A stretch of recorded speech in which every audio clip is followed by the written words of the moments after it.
There is no physicality in our marriage with no end in sight. What do I do? Welcome to the Therapy Brothers podcast. I'm Brannon. I'm Tyler. We're brothers. We're therapists. And we know recovery. Bring your stories, your questions, your successes with real recovery.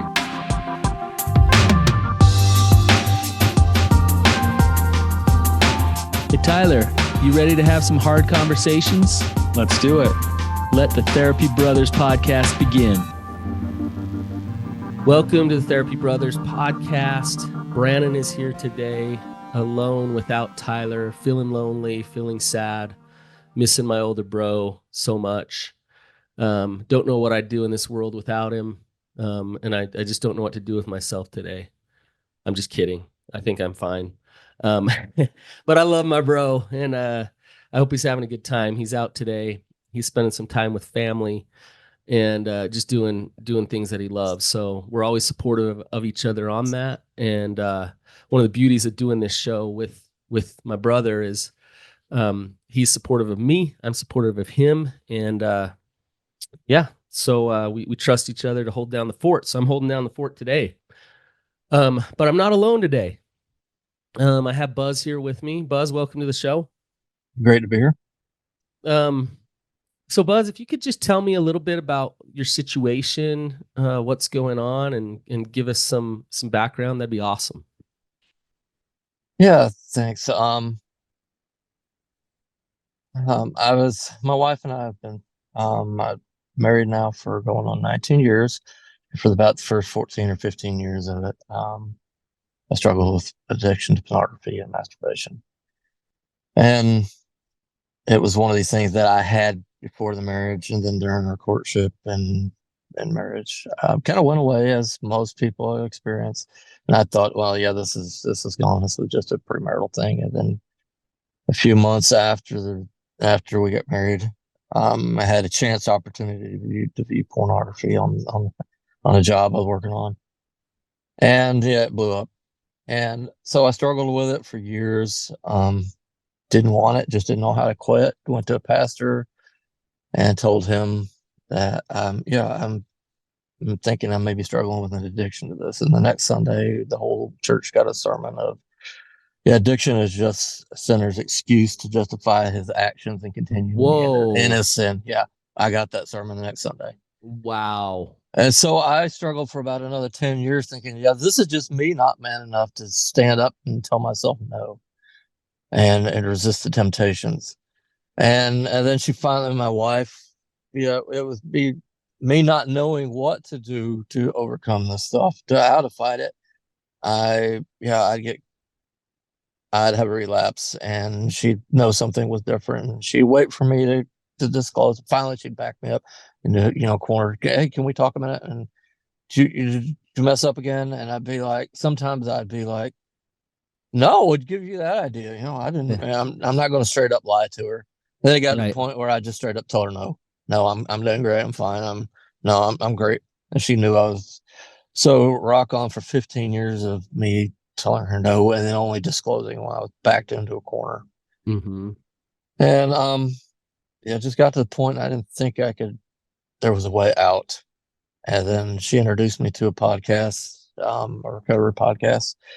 That was, I might be a sex addict, and I listened to it, and I was like, but yeah, I'm just gonna have to take what the pastor already said all these years ago and throw it out. And I'll just add in, since then, I'm not in that church. That church blew up due to a scandal with the pastor being in a sexual relationship with somebody. Shocker. Not his wife. Yes. Wow. And so anytime back in the day, anytime I'd go to him and say, hey, I'm struggling with this, I'd get yelled at and be rated and told, you need to consider whether or not you're even saved. And come to find out, the whole time he was indulging in pornography and immorality himself. So on back to my story. So 3 years ago, I had went for a long period of time during my wife's pregnancy, the whole pregnancy, with our fourth child, of sobriety. Went the whole time, and then a couple of months before the baby got here, I had a one-time relapse. One event, looked at something one time and relapsed. And she knew something was wrong, and she asked, "You okay? Everything?" And I admitted right then, "No, I'm not good. I messed up." And against our better judgment, because we didn't know better, she asked me to show her what I looked at, and I showed her. And of course, we know better than that now. And she's like, "Well, I'm not going to say when, but if this happens again, if you want a chance to see this, your daughter, grow up and be part of this family, you need to disclose to me from here on out. Don't make me find it." I made it 3 months, and a couple of months after the baby was born, I was looking on a video streaming service for a tutorial video how to do something I was working on around the house, and I saw a thumbnail. Because of my past history, the algorithm spit me something, spit me a curveball, and against all my better judgment, I watched the video and relapsed with it, and immediately was just full of remorse, and I blew it. I had a chance to start over again with my baby daughter, and try to start over, be the different man, to be the different dad than I've been all this time. And so the minute she came home, she walked in the door, and I was like, immediately, "Hey, I need to talk to you. Can we go back to the bedroom now?" And I just poured my heart out, and it's like, "I am so sorry. I let you down. I betrayed you again. I looked at this video, for educational purposes only, on YouTube, and I am so sorry." And it was kind of the end of the rope for her. And she's like, "You can go move in with your dad, your sister, whoever, but I need some separation right now, or you can stay and we just do an in-house separation, because I need to feel some emotional safety in this, and I'm not feeling it right now." Well, I chose to stay, and 6 months while I was like, "Well, she just needs a reset." Well, that time, 6 months went by, nothing. 9 months went by, nothing happened, and rocked on. It's been 3 years now, 37 months exactly, and 3 years of in-house separation. yeah, and nothing romantic is allowed. Last time I tried to kiss her was about 9 months ago, and the look was, "Yeah, I won't try it again. I'll just do that." Okay. So any romantic touching, is just totally off limits. And so just about an hour ago, just before we got on, I said I just want to talk to her and establish some facts, so I don't misrepresent anything that's going on. I was like, "Why are we doing this? Because I have lost focus of what's going on. Why are we doing this anymore?" And I'm a guy who I'm I'm a very romantic guy. I love to bring flowers. I love the candlelight dinners. I love the snuggling on the couch watching the football game. I've always been this kind of guy. Even through my teen years, I was the geeky guy that was not popular and craved female attention. And when I was 20, I was engaged to a girl that was like perfect. Everybody said, "You guys are so much alike that there's no way you can't be together." 2 days before the wedding, she broke off with me. I was at my bachelor party when she came and gave me the ring back. Oh, wow. And so that's how I really got down the rabbit hole of pornography. Is for 7 years after that, I didn't date. I used my fantasies because it was safe. I didn't have to get my heart broke again if I imagined a relationship. And then the next date I went on was with the woman I'm married to now for 18 years. And so there's a part of me that's always craves acceptance, wants female acceptance, wants a woman to choose me and want me. And so these last 3 years have been really hard for me. Rejection. Yeah. And even though she's like, "I'm not rejecting you. You got to get that out of your head. I'm not rejecting you. It's just not an authentic place for me." And so she reestablished right now, this is just a consequence of all the lying, the gaslight, the trying to protect yourself because you didn't know what else to do. I understand that. I realized this was not your authentic self. You just didn't know what else to do. But it still put me in a place that romance right now is not authentic to me. It's not there. I don't feel it. And you don't feel it from her. right. No, she doesn't feel it towards me. Yeah. there's just no romance. There's no romance in my heart right now. I just don't have the capacity towards you or anybody else to feel to accept romance, accept that kind of love. Right. And I'm the person that very much wants to give and receive these kind of tokens of affection. And Mm-hmm. I mean, my thankfully my toddler is a daddy's girl, and she's 3 now. And so I come home from work and I've had a rough day and just been a rough. I go hold my little girl. It's Mm-hmm. not what I want. I want to hold my wife, but it's not real to her. And I'm just most nights I go to bed just feeling lonely and just totally don't know what to do. Yeah. So that's Yeah. how do I cope with this? Because the old me would have coped with it in toxic ways through alcohol or pornography, and Yeah. God's got a hold of me since then, and Yeah. been sober for almost a year. And I know that's not very long, but it was a surrender completely to God at that time. And I woke up one day and just said, I'm not going another step. I can't do this anymore. And it was like every time something came up that day, I was like, God, I'm your son. I'm surrendering this to you. And next time something, hey, this is yours. You got this, not me. I can't do it. Mm-hmm. I cannot do this anymore. Mm-hmm. A week went by and I realized I was sober. 2 weeks went by, I was sober. And a month went by and I realized I haven't lusted in a month. And pornography and the desire just completely was taken from me.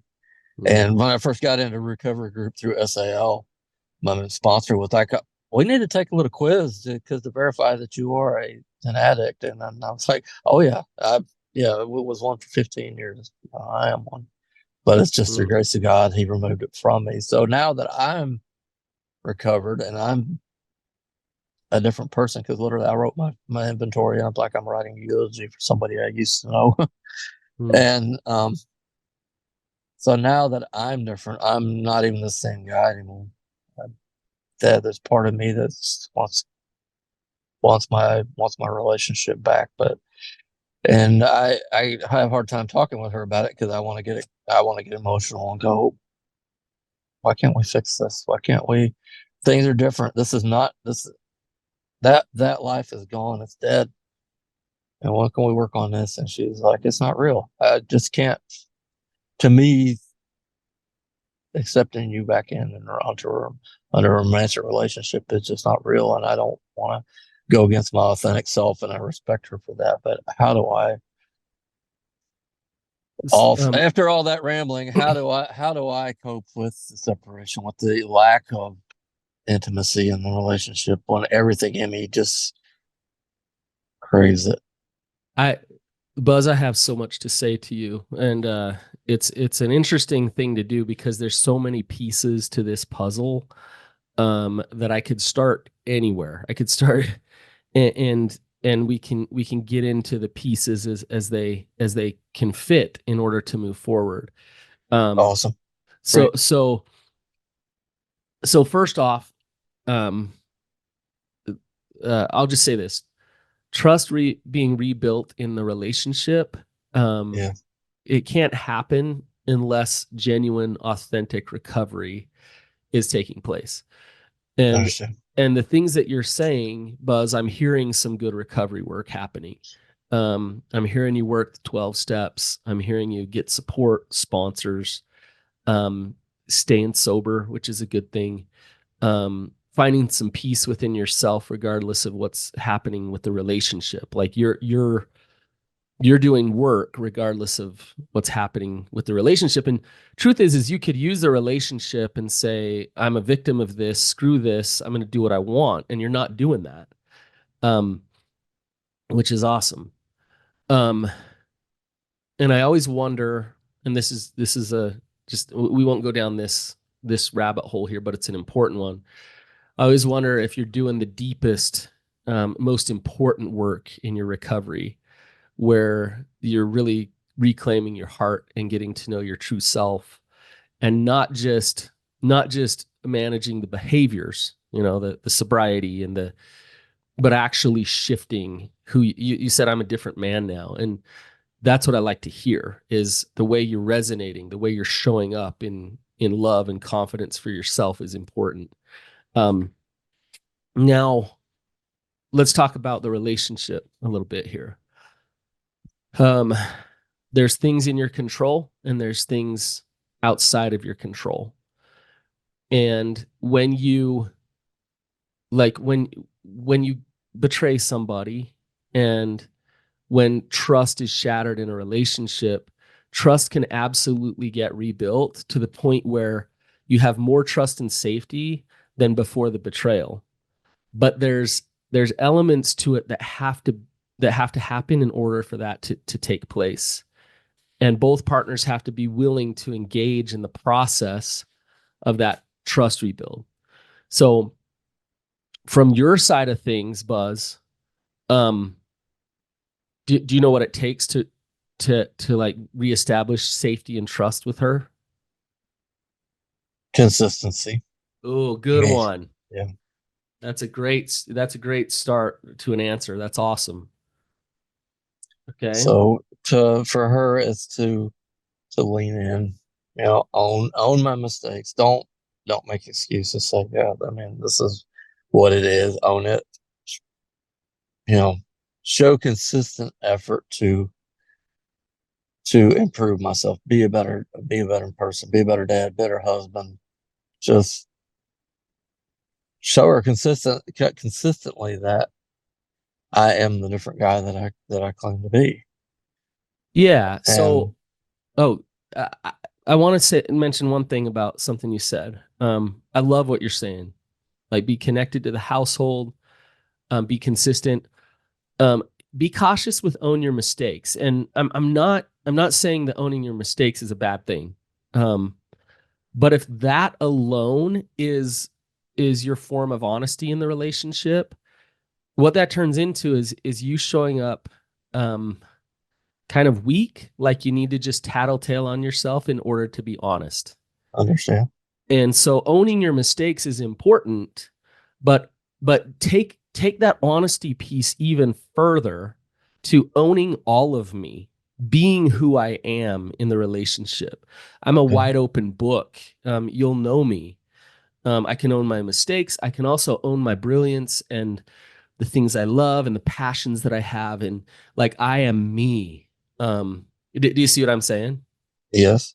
And if it's just own your mistakes, then it's from her standpoint, she's the boss, and you need to tattletale on yourself in order to be a person that can be honest. And that actually deteriorates trust and safety in the relationship, because you're showing up just in fear and weakness. Been there. As opposed to like full authenticity, right? Okay. So well, I just want, this leads to a quick question. Several months back, after my surrender process happened, and if I hadn't believed I was already secure in my salvation, I would have said I got born again. But it was just kind of a renewing of my spiritual connection with God. Love it. And right after, several months after that, I was asked to join the worship team in our church, and it was like a validation from God saying, I accept you and I want you to be part of what I've got going. And so now I sing and I play electric guitar. I've played guitar for years, and I get some kickback about this, and like, you say that you're called to this ministry and everything else, but how are you? There's some places you're not standing in your family like a manly man of God should do. So how's this? It's kind of like you're a fraud. Like, right. The worship. Well, not exactly that, but you just like, if I go to Wednesday night to rehearsal on Wednesday nights at church, and she's trying to get the kids ready for school and cook supper, and I'm dumping my responsibilities. I see. Some of that thing, and worship experience is not the same to her with me. To me, it's a totally immersive. I resonate with music very, very much, and it's a complete experience to me, and it's but to her, it's not. I mean, even though she is musical, she plays piano better than anybody I personally know. But to her, the actual worship emotional experience doesn't happen. So she doesn't get why worship is to me, and why this being involved in worship is authentic. So this to me, it's a very authentic thing. But at the same time, I'm kind of torn by this. Do I go do something that's real for me, or do I step in and lean in on these responsibility issues and stuff? And yeah, I'm just kind of, Oh, that's one of, I love this yeah, example yeah. because this example will be able to see it really clearly here.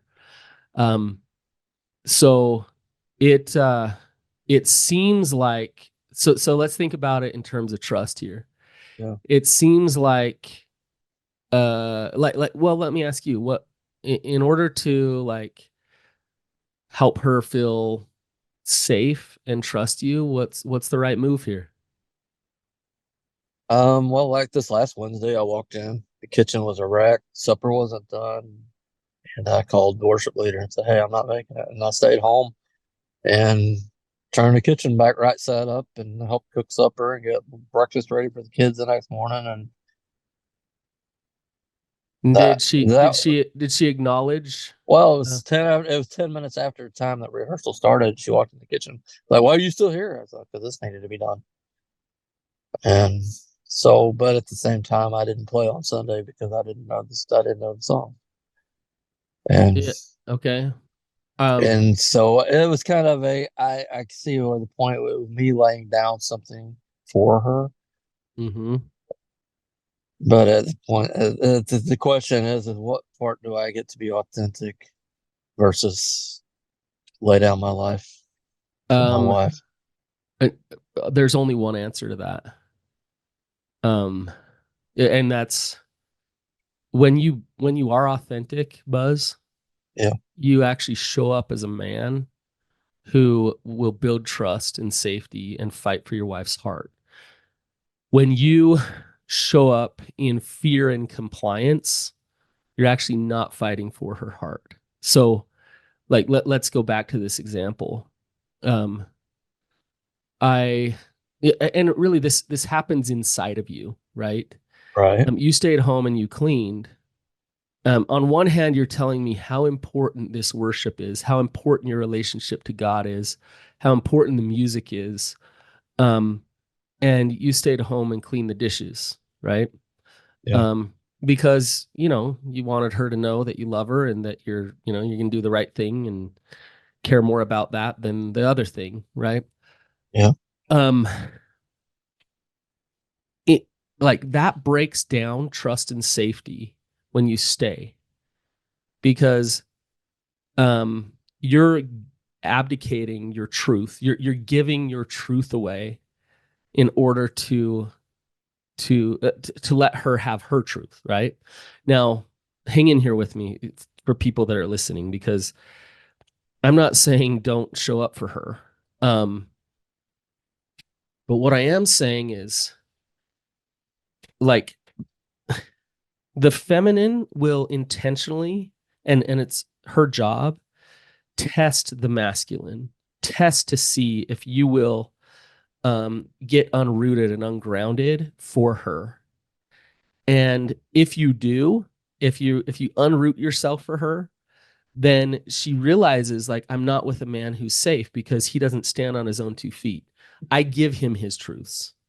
And then he yeah, comes along. And when he comes along, then what she needs to do is step into that masculine because she's with an unsafe man who can't stand on his own 2 feet. Um, that becomes a problem. So uh, Buzz, I can tell that you're a father and husband who actually at your core authentically cares about your wife, cares about your family, right? yeah, So what I would have done, and if I were you, is first I'd really check out what is my truth, what is my integrity. I probably would have gone to the worship service because God and purpose and those things are the most important thing to me, right? right. Even my purpose and my relationship with God is more important than my relationship with my wife. So I probably would have gone. But then I probably would have come home and said, "Okay, like I took that time from the family. How can I step up now and make up for taking that time from the family? Like I'm gonna watch less football this weekend. I'm gonna clean the house. I'm I'm gonna just be present while I'm here. I'm not gonna be hanging out on my phone or Right. whatever. I'm gonna take care of our daughter and give my wife a break because I got a break and got to go to church, right? So Right. like I would have gone, and now let's say I would have gone and I got home and she was pissed about it. I would have held space, like be empathetic and understand why that's hard for her. Um, I wouldn't defend it because I have nothing to defend because I acted in truth, but I'd try to understand how much of a sacrifice that is and why that's hard for her. But I would stay firm to I understand and I still need to go. And it's that important to me. Okay. Do you Kind of see? a Go kind of ahead, a Buzz. I'm sorry, kind of a compromise thing. I do what's authentic, but also find space to lean in for her needs. Like our Mm-hmm. rehearsal doesn't start till 7. I get home at 5:30. That's an hour and a half, 30 minutes. So that would give me an hour at home instead of me changing clothes or just sitting because I've had a bad day. Would then say, hey, I've got an hour. What can I do for you? Yeah. Or don't you don't need to go ask her. You just go home and you start doing. It's like, hey, I know Well, I'm gonna be yes. gone. I know I'm gonna be gone tonight, so I'm gonna step up for an hour. Um, and she might notice it. She might not notice it. She might just be angry that I left and not notice that the kitchen's entirely clean. But that's okay because within myself as a man and a husband and a father, I'm doing the best I can. Yeah. And and to her, if you're a man of God that steps into that truth and she doesn't fully understand it, it feels like you're breaking trust with her. But I'm in sure. reality, what you're doing is you're actually showing her that you love God and you love yourself enough to be authentic and true, and that think about like she does she hold the cards when it comes to what's true for you and what's not? Uh, I think that's been kind of a history of it. Yes. Yeah, Because yeah, and that right, I've kind of molded my life around don't step on her feelings. that has broken trust worse than the pornography use.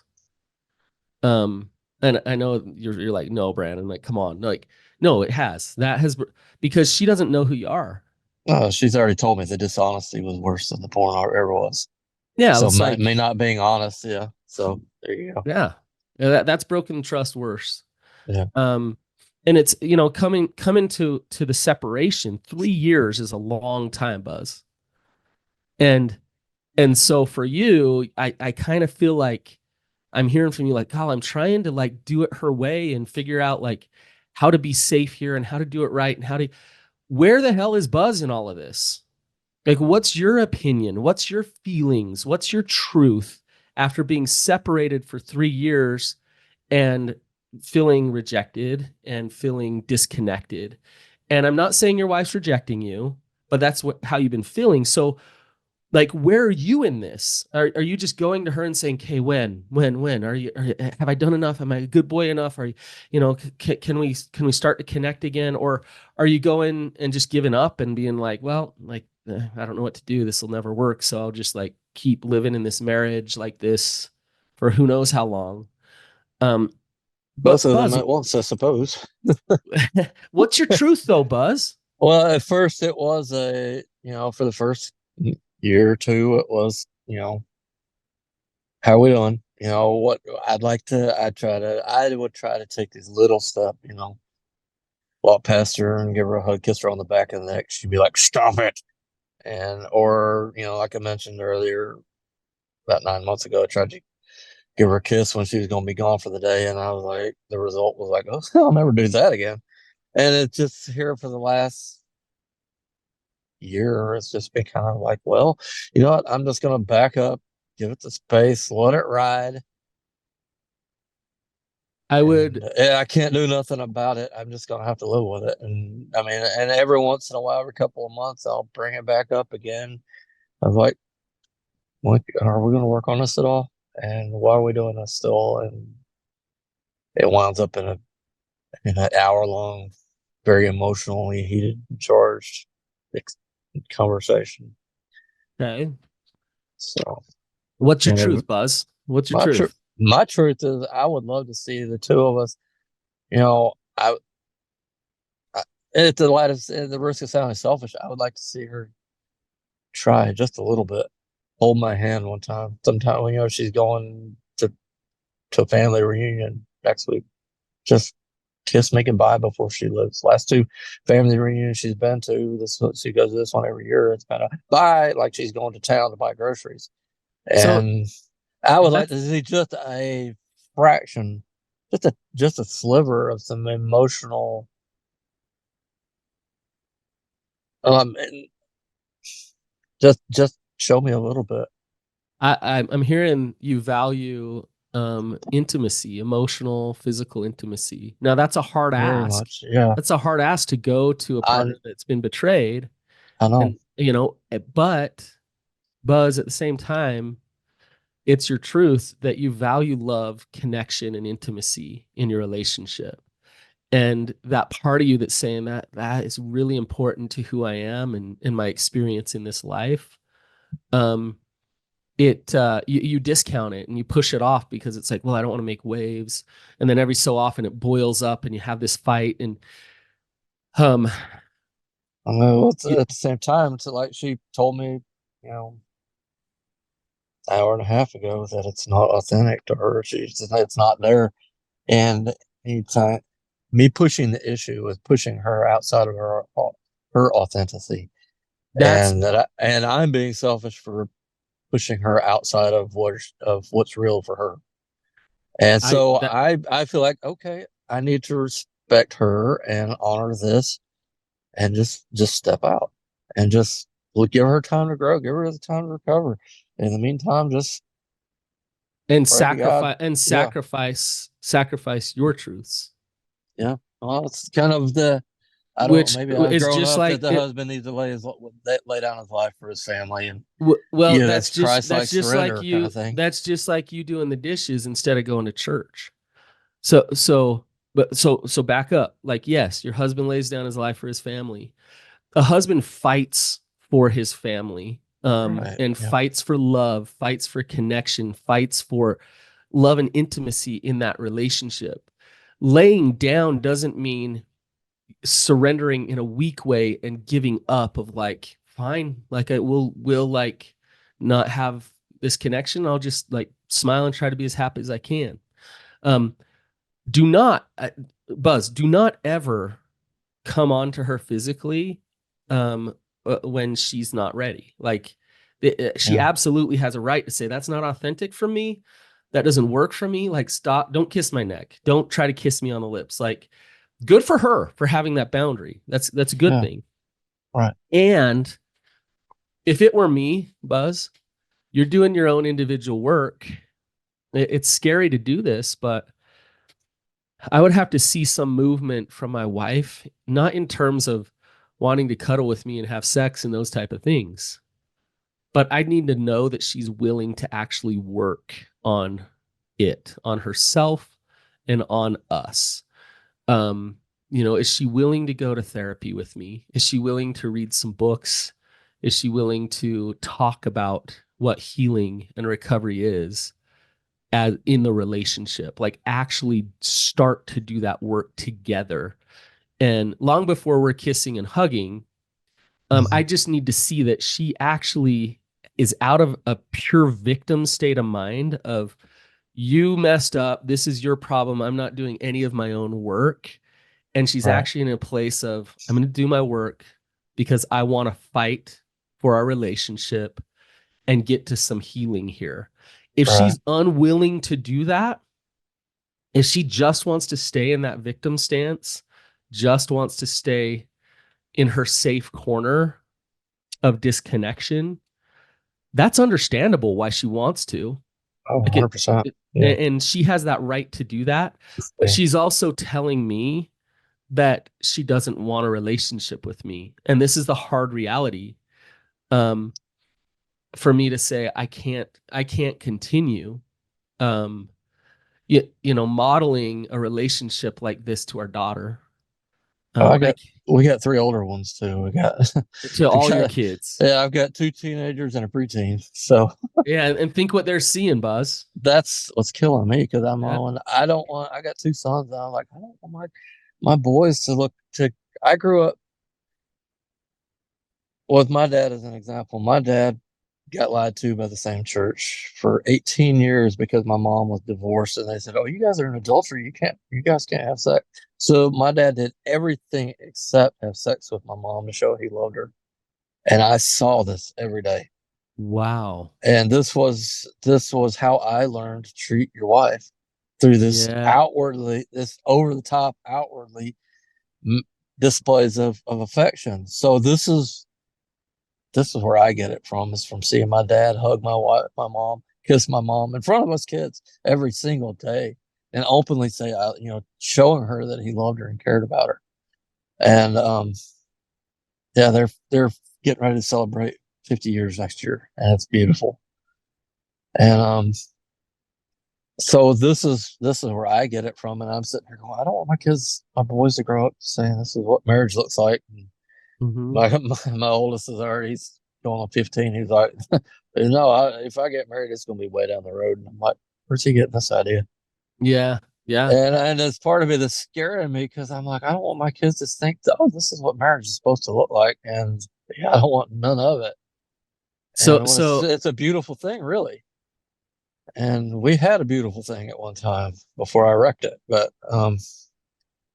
and this what you were talking about by her, with her, is she just in her safe space, or I should say she's in the playground at the top of the slide and people have bullied her too long, and now she's not coming down because nobody can get her from the yeah. top of the slide.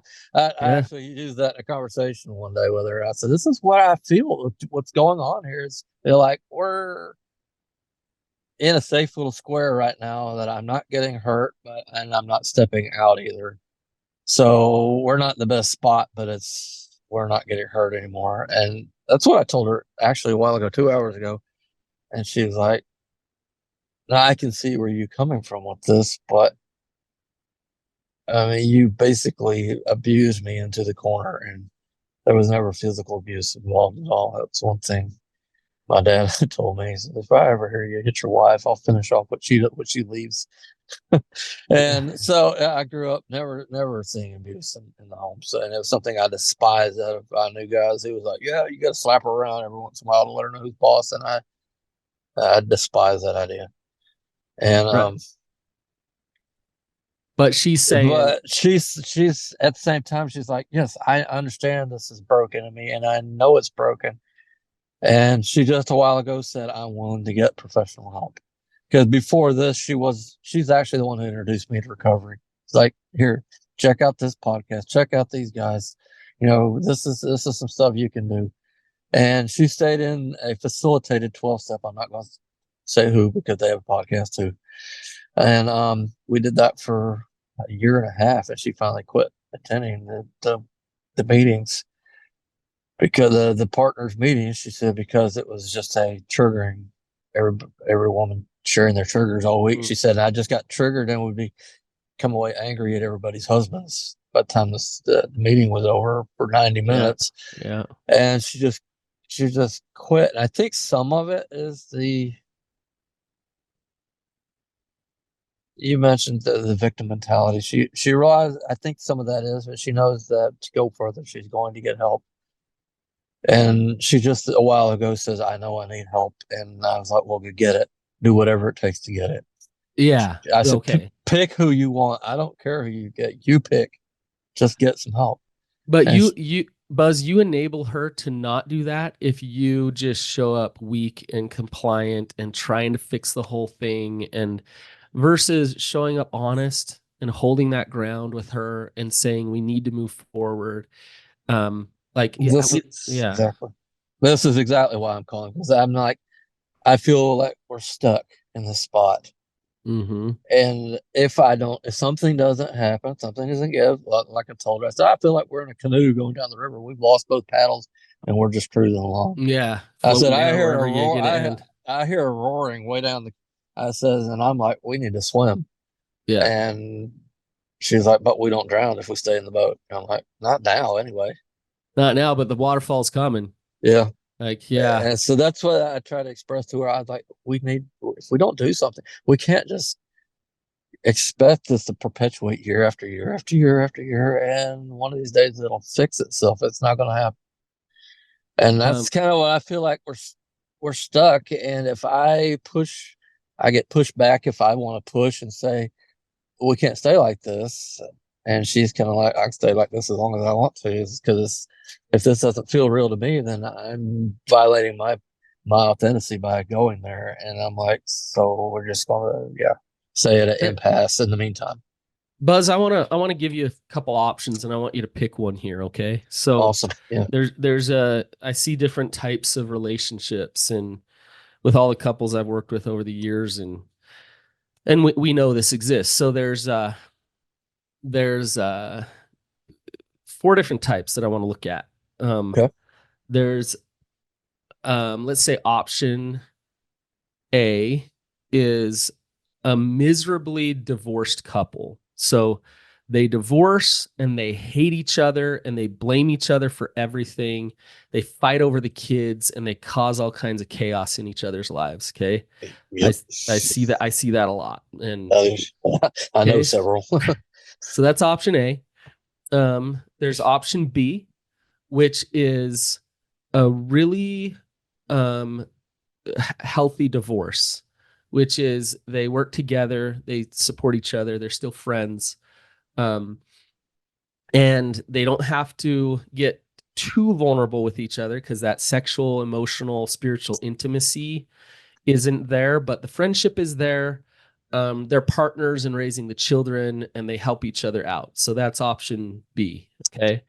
Yeah.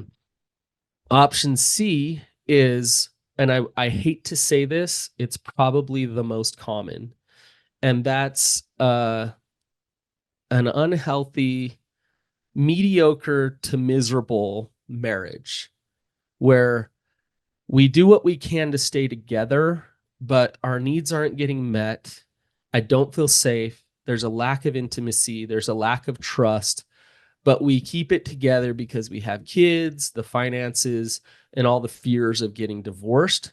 So we stay locked in this hell, so to speak, because of all the fears of actual divorce. Okay. That's option C. And then there's option D, which is an actual healthy marriage where you love each other, you have intimacy. There's some conflict, there's some discord even, but you can find some resolution. You meet each other's bids for connection. You're both working on yourselves. There's good differentiation, and you just feel empowered and supported by your partner as you navigate life together. So which one would you choose? I would choose D all day long. Right? Which one are you in? I'm in C. You're in C, right? Okay, let's remove D off the table. Which one would you choose? I'd still choose C.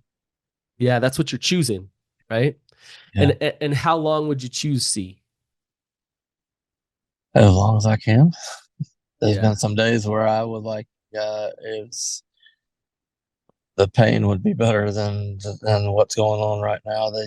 The temporary pain and then it be over with and start over. But I know deep down that's not what I want. I know I've got friends. I have family members who have divorced and went to separate ways. Kids are wrecked.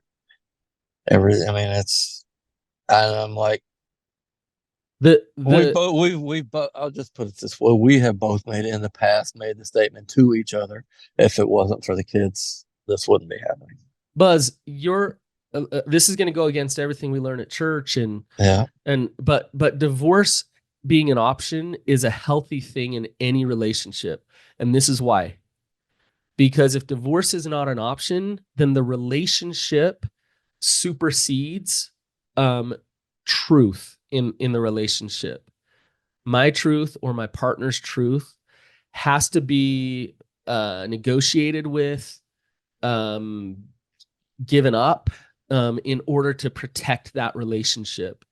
And what happens is over time, if I'm giving up truths again and again and again of who I really am and why I'm really here, it starts to create suffering in my life. And the way that you have that option, what was it, D? Yes.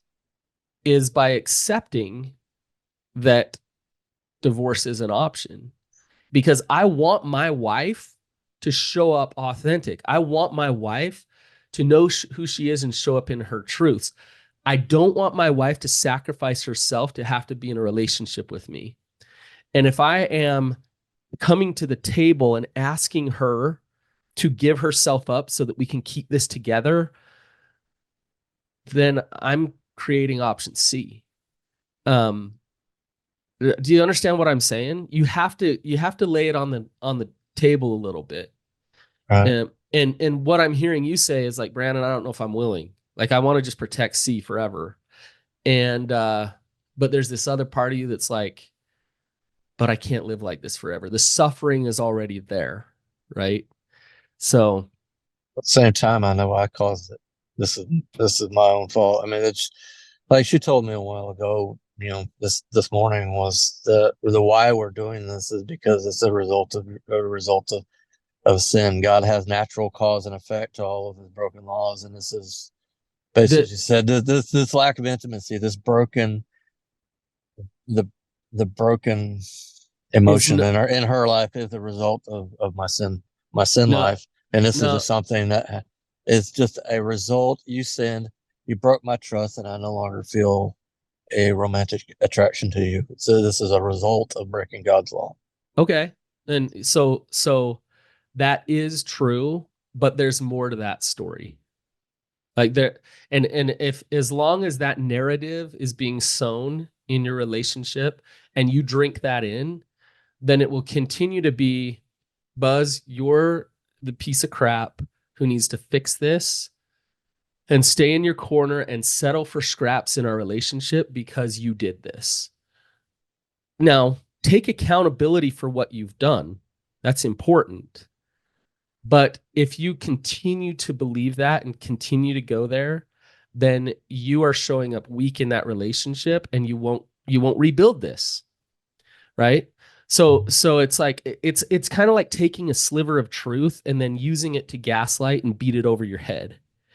Um and the reality is, and this is a hard reality to hear, if the relationship's going to actually heal, it's both of you taking ownership of that, both of you looking at your own brokenness and dealing with that brokenness and bringing it to the table to start to heal that relationship. It's both of you. Okay. So it's not just you sinned, here's the consequence, that's what you get. It's been 3 years. You've been working your ass off in recovery. Where is the grace? Where is the healing, right? And at what point does compassion, what point does blame get replaced with compassion? And so I would love to talk to your wife if she'd be willing to come on. I'd love to hear her perspective and her side of things. And I don't know. I don't know if she knew that or not. yeah, But I can imagine the pain that she's in too, and both oh, of you. And I do. It kills me to think about it that I caused it. And when we got married, she was absolutely inside and out a beautiful person. She's still beautiful on the outside, but inside I see a wreck, and I'm just like, yeah, I burnt this thing to the ground. yeah, Yeah, Buzz, we're running low on yeah, time. I understand. And I just want to say thank you for coming on. This has Yeah, been a great discussion. I don't know if we got to the roots of it all today, but we've at least had an awesome discussion. And um, yeah. You helped a lot because there was a lot of the where do I be authentic with myself and where do I lean in and sacrifice cleared up a lot. Because there are some other issues I didn't mention that I was struggling with this too, and I've had other people telling me, no, this is something that you need to place some boundaries on, some control that I've given her over certain aspects in our domestic relationship. And well, the money. I'm the only provider in the family. I work, and my paycheck gets deposited into a checking account that she only has control of, because I was terrible with money for years. For most of our marriage, she didn't know what was coming and going, and almost foreclosed the house once. And yeah, it was just because of me forgetting to do stuff, or like, yeah, okay, yeah, this bill got paid and I've got money left over, we can spend it, not budgeting. I was terrible at planning financially. So that was one of her boundaries she set, is I need some financial control. So I said, well, I'll tell you what, I'll give you all of it. And I did. I gave her all of it. Buzz, And now, I'm sorry. And now whenever I say, hey, can I have $20 a week, for blow money, I started just randomly just taking some money, because I work one of my jobs I get paid cash for.